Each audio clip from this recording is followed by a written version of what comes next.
Hola a todos, soy Sandro Lucas, bienvenidos al canal. El día de hoy vamos a continuar con el segundo capítulo de la serie Medio Ambiente, el cual está dedicado a la transición del nomadismo al sedentarismo, la emergencia de las grandes culturas y los grandes cambios societales. Sin embargo, en esta ocasión, el episodio 3 va a tratar precisamente sobre la génesis del capital. Cómo nace el dinero, cómo nace el concepto de riqueza, de qué manera influye el capital en la forma de pensar de los seres humanos, en la forma como nos organizamos como sociedad y cómo disponemos de recursos naturales, son algunos de los aspectos que vamos a trabajar el día de hoy en este segundo capítulo, en su tercer episodio.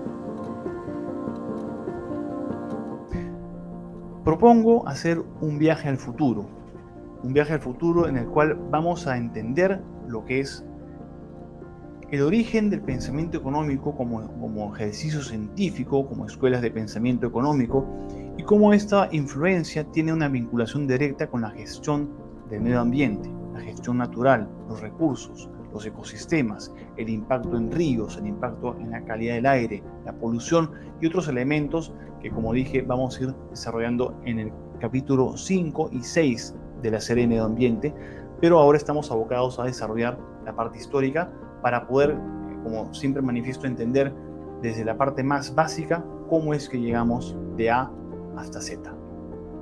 En este caso, yo les propongo un viaje al futuro. Vamos a definir primero lo que es economía.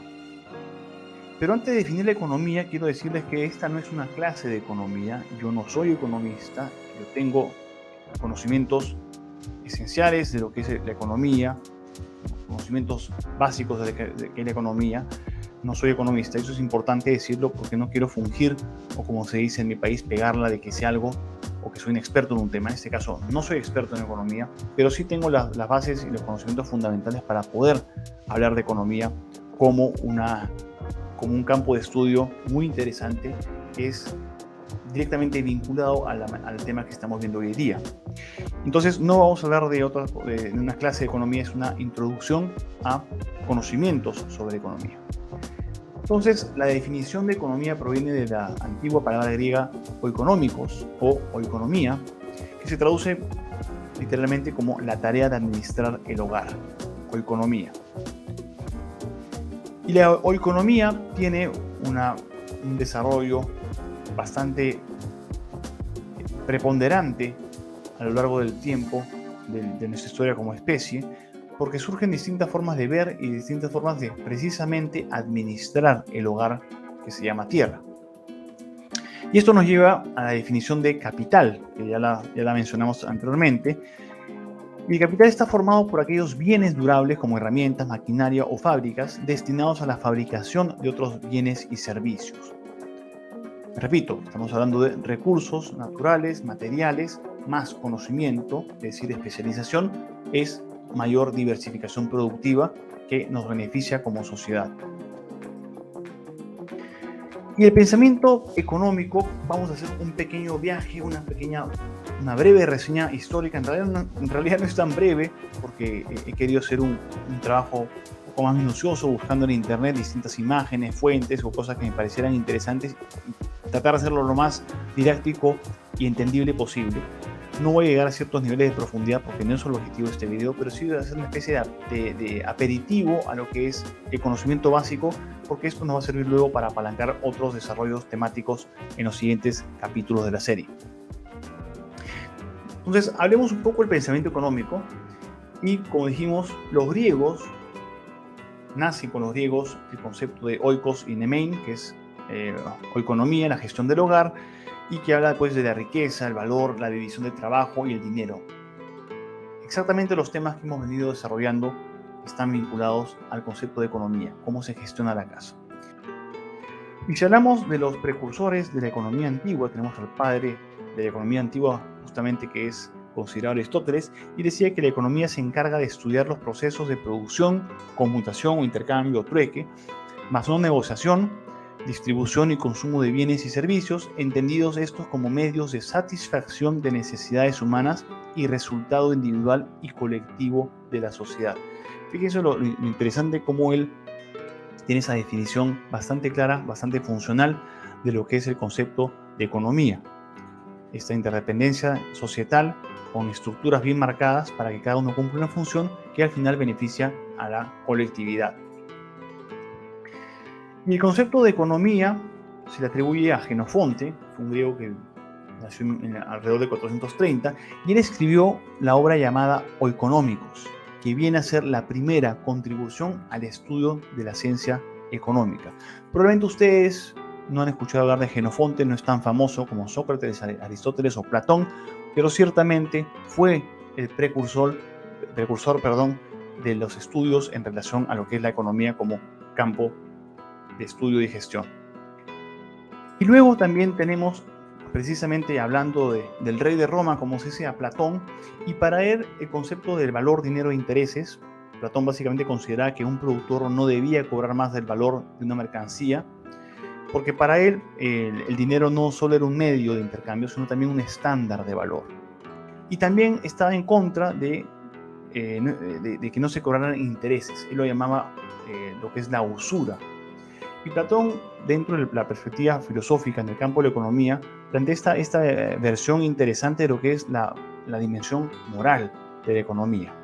El interés, entendiéndose en términos sencillos, es obtener un rédito económico cargado a un volumen determinado de dinero que fue prestado en cómodas cuotas que te va generando un ingreso adicional, ¿no? Para que este dinero que tú prestaste pueda ser mucho más rentable.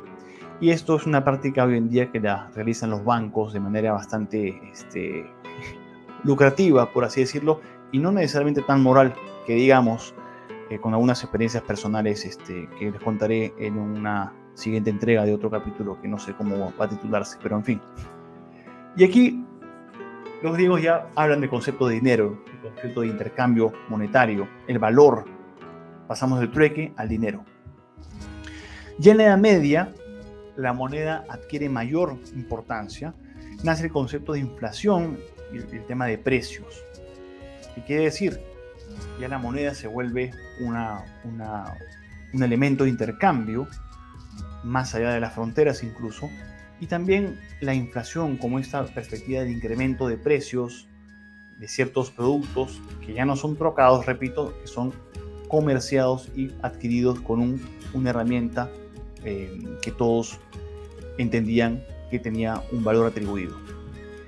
Y es así como Santo Tomás de Aquino, él consideraba que la economía debía estar al servicio de la justicia, es decir, contratos y moral del comportamiento. La economía como una herramienta, nuevamente una herramienta moral, una herramienta de mejorar al ser humano dentro de esta perspectiva de generación de riqueza. Y aquí, en esta breve historia de las monedas, o un paréntesis histórico del capital a las monedas, es que San Alberto Magno, a él se le atribuye el concepto de teoría de valor basado en el costo de producción. Muy interesante. Hablamos de mano de obra y gastos. ¿Qué quiere decir esto? Quiere decir que ya pasamos la parte productiva, excedentes, trueque, monedas, sino que ya estamos hablando del concepto de entendimiento de preciación, de darle un valor a ciertos recursos extraídos de la naturaleza, domesticados como carne, animales, bueno, como el ganado. La carne no se domestica, sino como al ganado, a las aves, el trabajo en la minería, la extracción de ciertos metales, que también toda esta dinámica va teniendo el concepto de mano de obra que propone San Alberto Magno. Y esto se conoce como la escolástica, del latín scholasticus, que significa erudito. Estos son los eruditos. Y la escolástica también tiene una dimensión en la filosofía medieval, en la que se desarrolla entre los siglos específicamente XIII y XIV, y es utilizada para referir específicamente la filosofía de San Agustín, y Santo Tomás de Aquino, la escolástica como el campo de los eruditos. Dentro de esto también tenemos el desarrollo de dicha palabra, que luego deriva en escuela. ¿Por qué les comento esto? Porque son los monasterios los que luego devienen en universidades, y la escolástica, es decir, los eruditos, que eran los típicos monjes que a veces vemos en las películas, que están leyendo libros con una velita y comiendo queso. Ellos son los preservadores de la cultura, de los idiomas, de la fe. Y luego ya con Gutenberg, con el desarrollo de la imprenta, ocurre una explosión importantísima en lo que es el campo del conocimiento, y posteriormente, como repito, el tema de desarrollo de las universidades, que lo veremos también en la serie en episodios siguientes. Y dentro de lo que es la filosofía, la escolástica, hay una diferencia de la filosofía medieval, en la cual la inteligencia está sujeta a la fe. Entonces, ¿cómo pasamos de esta visión de la filosofía medieval, en la cual la inteligencia está sujeta a la fe y el conocimiento verdadero proviene de Dios, y no valorar la riqueza más que a Dios? Todas estas terminologías o estas reglas de conducta nacen en la época, se desarrollan en la época medieval con mucho más fuerza. Y acá hay una parte muy importante: se permite a los religiosos dedicarse al comercio. Ese es un aspecto, yo diría, primordial en el entendimiento del vínculo entre la fe, el comercio y el poder. No es una crítica a la gestión de la fe o a la gestión de ciertas religiones, sino que va por el análisis netamente técnico, por así decirlo, de cómo la atribución de gestión de recursos al clérigo, a los sacerdotes, a los monasterios, es lo que luego permite también generar riqueza en muchas zonas, y posteriormente esto también permite el desarrollo de las universidades, de lo cual hablaremos después. Con este desarrollo económico, entonces, pasamos al siglo XVI y al siglo XVII, a la época del mercantilismo. El mercantilismo, en líneas generales, era la prosperidad de una nación y acumulación de metales preciosos. Los metales preciosos se volvieron, durante la época de los reyes europeos, a través de la expansión. La expansión se dio a través de barcos. Los barcos se construyeron con madera. La madera fue extraída de los bosques, y también tuvo un impacto ambiental, como hubo impacto ambiental en los romanos, como hubo impacto ambiental en Asia, con ciertas culturas que, por así decirlo, depredaron el entorno para su expansión. Pero volviendo al caso puntual de lo que es Europa y los reyes y la expansión hacia otros continentes, la extracción de recursos minerales de todo lo que es la zona México, Colombia, Perú, que es la parte extractiva de oro, lo que es la plata, por ejemplo, en Potosí, en lo que es en la actual Bolivia.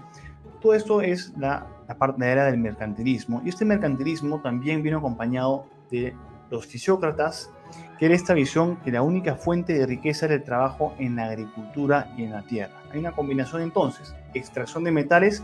Sin embargo, lo que se consideraba que era la fuente principal de recursos era la agricultura y la tierra.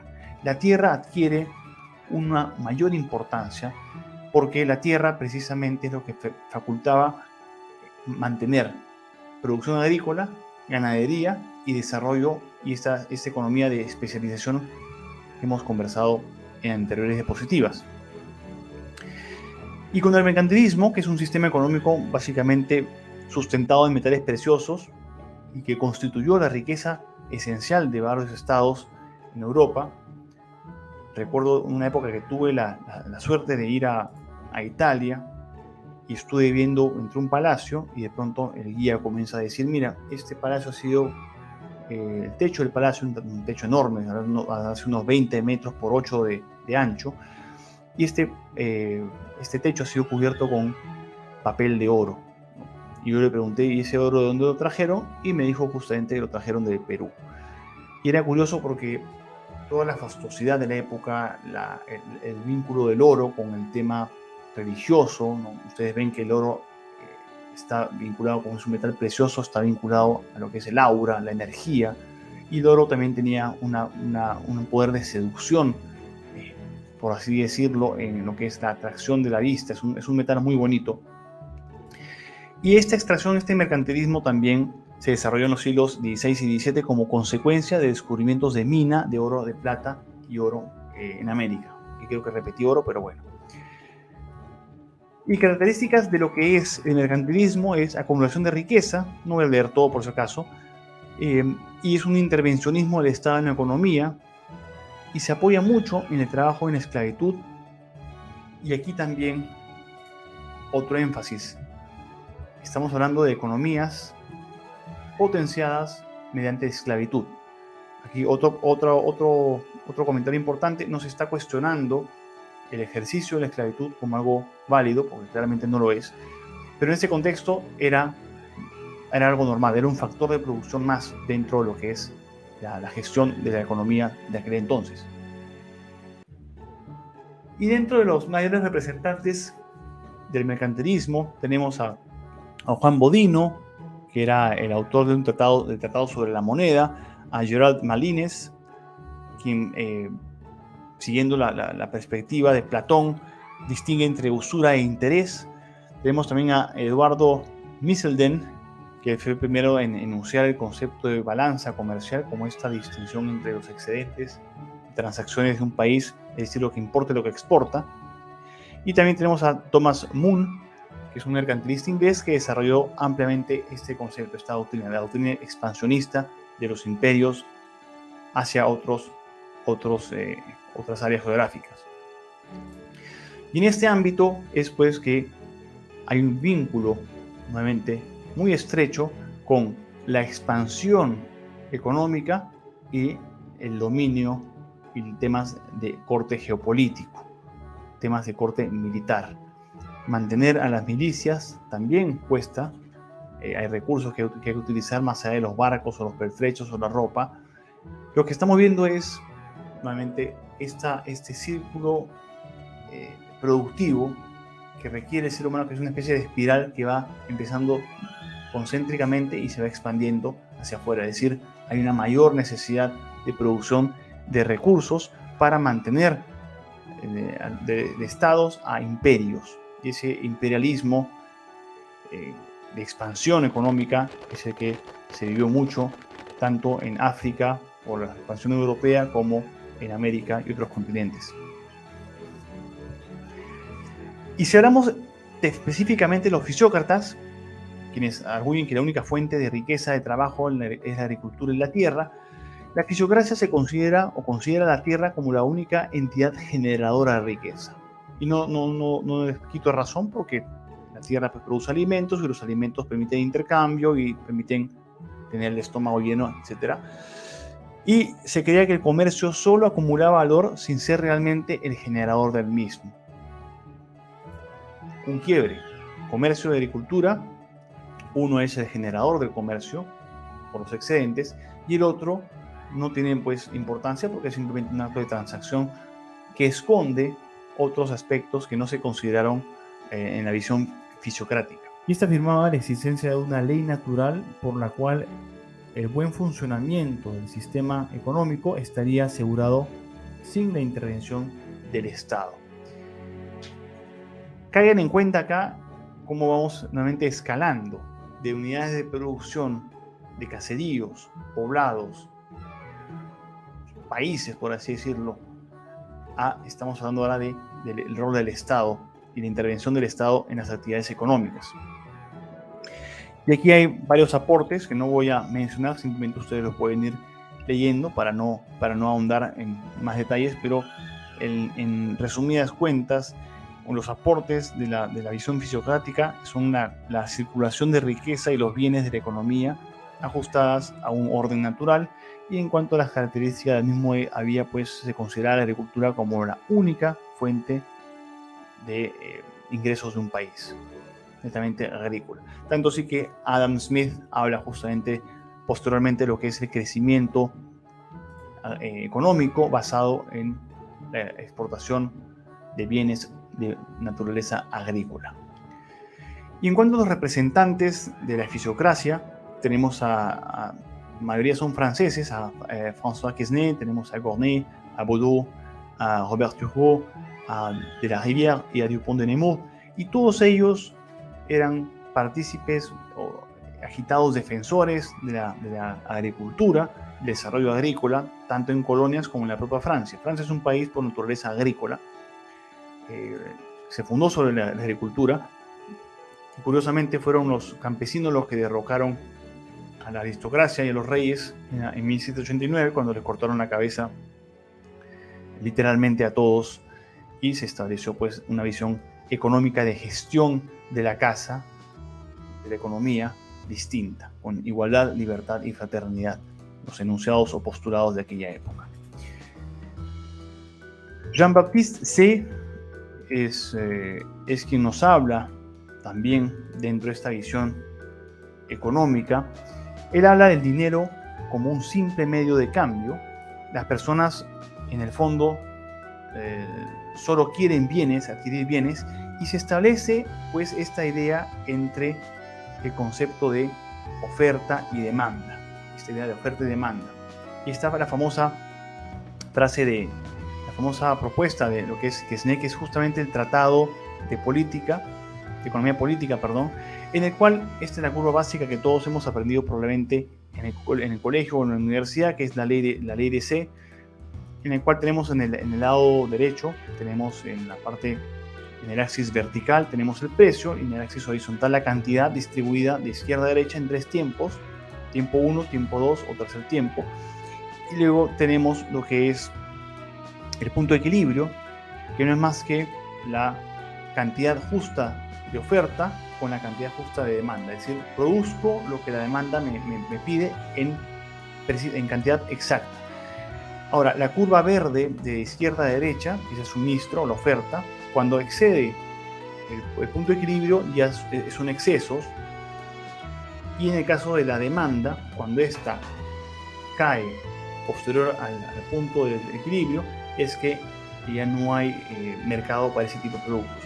Y la idea de la economía, esto también se amarra mucho a la mano invisible de Adam Smith, que veremos a continuación, existe pues la famosa ley de C.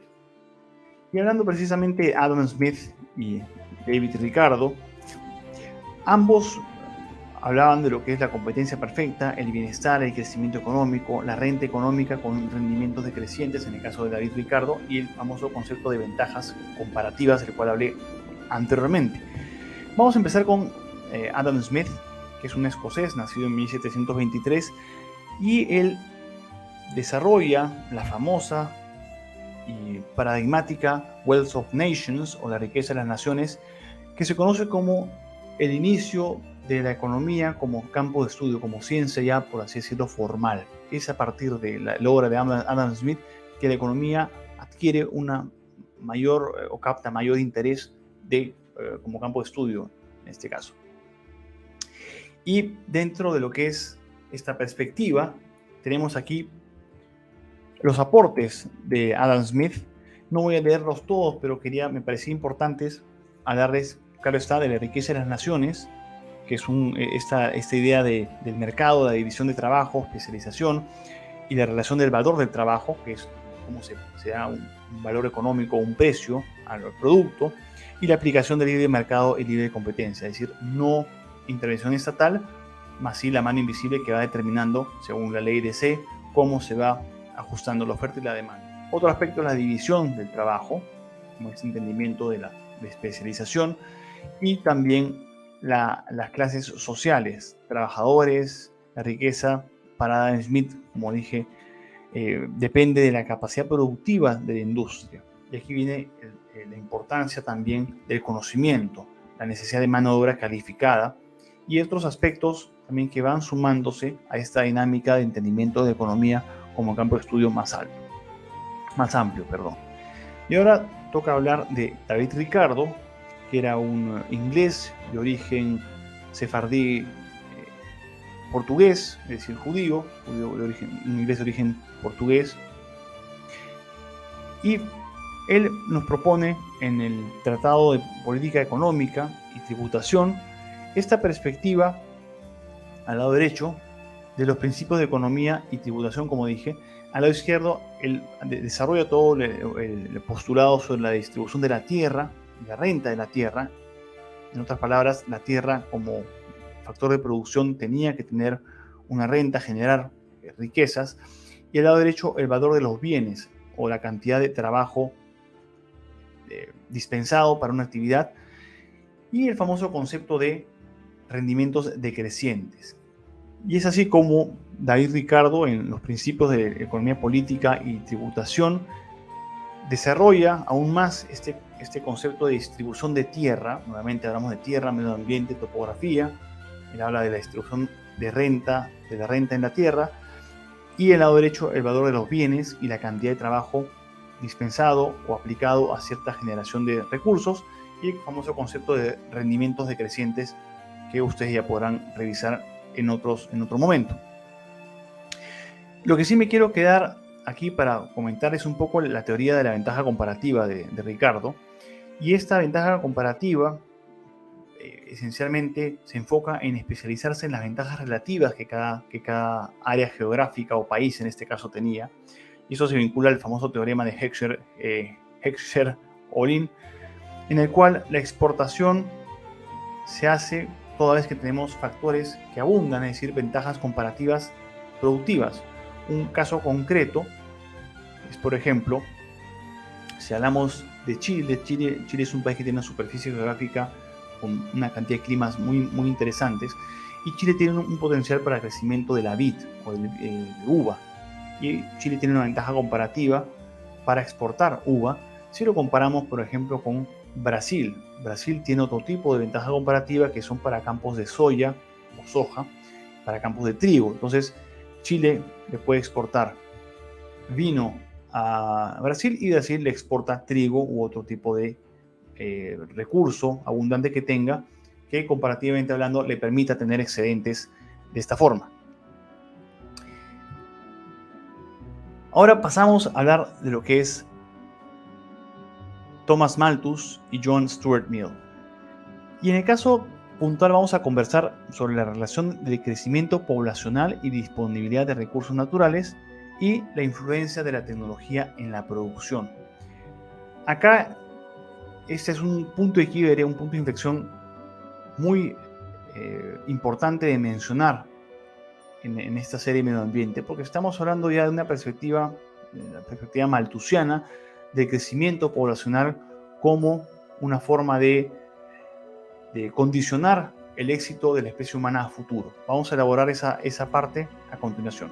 Pero ¿quién es Thomas Malthus? Thomas Malthus nació en Surrey el 13 de febrero de 1766 y él tuvo una gran influencia en la política, pero de una perspectiva demográfica, es decir, poblacional. Y él fue una importante figura en el pensamiento económico clásico, además de atribuírsele ser el primer profesor de economía política en Inglaterra.